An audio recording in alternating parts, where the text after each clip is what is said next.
अस्सलाम वालेकुम स्टूडेंट्स। उम्मीद है कि आप ठीक होंगे, आपके घर वाले भी ठीक होंगे, आपने ईद भी अच्छी तरह से की होगी। प्यारे स्टूडेंट्स, मैंने इससे पहले आपके 2 क्लास दिए हैं और दोनों क्लासों में मैंने आपसे कुछ दुआएं मैंने आपको बताई थी और मुझे उम्मीद है कि आपने उन दुआओं को लिखा भी होगा और याद भी किया होगा। इंशाल्लाह मैं वो आपसे ज़रूर सुनूंगी। आज जो सबक हम पढ़ने जा रहे हैं उसका नाम है इस्लाम।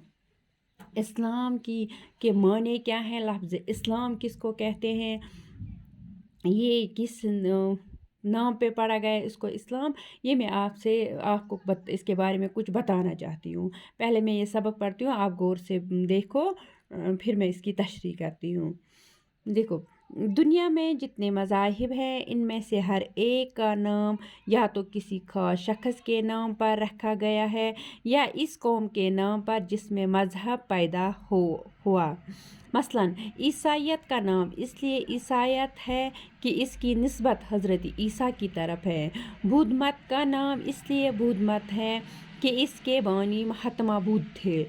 ज़रदश्ती मज़हब का नाम अपने बानी ज़रदश्त के नाम पर है। यहूदी मज़हब एक ख़ास कबीला में पैदा हुआ जिसका नाम यहूदा था।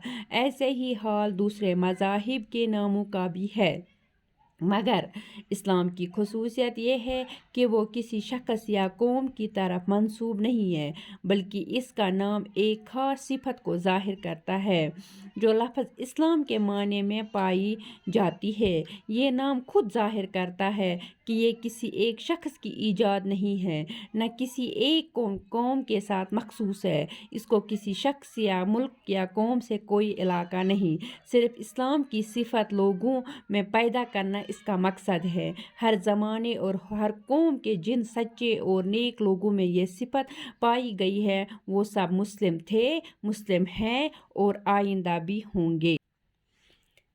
देखो बच्चों, दुनिया में जितने मज़ाहिब हैं, यानी दुनिया में हम देखेंगे कि जितने भी रिलीजन दुनिया में हैं, जितने भी मज़ाहिब दुनिया में हैं, जितने भी मज़हब के कौम दुनिया में रहते हैं, इनमें से हर इस मज़हब का जो नाम है या तो वो किसी खास शख्स के नाम पर रखा गया है या इस कौम के नाम पर जिसमें मज़हब पैदा हुआ है। किसी न किसी वजह, इसमें 2 वजह है मज़हब का नाम रखने में, या तो वो किसी खास शख्स के नाम पर हैं या इस कौम के नाम पर जिसमें मज़हब पैदा हुआ है। मसलन हम कहेंगे दुनिया में एक मज़हब ईसाइयत है। ईसाइयत जो मज़हब है ये हज़रत ईसा के नाम पर, हज़रत ईसा एक पैगंबर थे, वो उनके नाम पर एक कौम हम अलग हुई है, उन्होंने अपना अलग मज़हब बनाया है जिसको हम ईसाइयत बोलते हैं। इसी तरह दुनिया में एक मज़हब है जिसको हम बुद्ध मत बोलते हैं। महात्मा बुद्ध बानी उनके थे, यानी उनके बुज़ुर्ग थे, उसी पर उन्होंने अपना मज़हब अलग किया, उसका नाम उन्होंने रखा बुद्ध मत। इसी तरह सरदश्त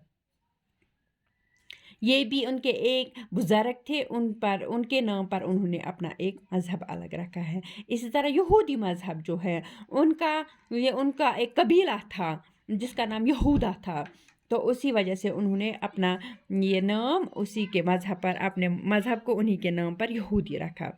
इसी तरह दूसरे मज़हबों का हाल भी है, लेकिन मगर जो इस्लाम है ये ना किसी शख्स के नाम पर इसको रखा गया है, ना किसी कबीले के नाम पर, बल्कि इस नाम के अंदर ही एक खास सिफत है जो इस्लाम के अंदर, इस्लाम जो है इस नाम के अंदर एक खास सिफत पाई जाती है। इस्लाम ये सलामा से निकला है जो आगे हम पढ़ेंगे।